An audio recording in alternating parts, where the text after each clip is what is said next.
Okay, these are just some extra scraps that I had, you know, some pieces, and then this is from a tail that I didn't need, so I just took it back off.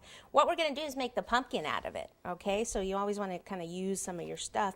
Pumpkin is the easiest thing ever because all you do is you just take the treats, and actually let me put it so the chocolate's inside. Then it'll stick together better.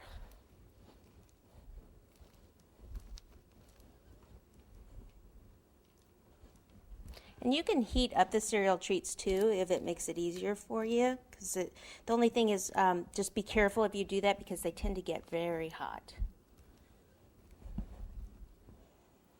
That would be okay, but let me, I don't know, make it a little bit bigger. So basically I'm just making, you know, a roundish kind of a shape. I want it to be a little taller, not too flat because we need the height. And then I'm going to take my thumb and just push in there. Okay, the bottom, secure that. And then all the way around it, we could take, we'll actually just use the back of the knife and push in a little bit, and then push in that area with your finger. That's creating some of the ridges for the pumpkin, and we'll just do the rest with the fondant.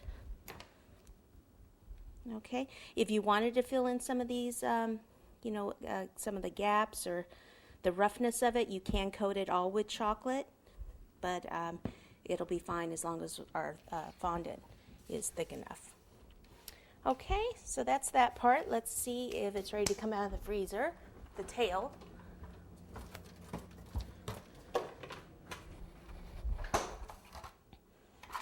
Probably not completely set, but we may as well.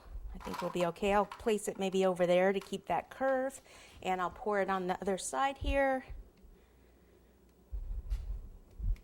Okay, all over the top, on the sides, at the base.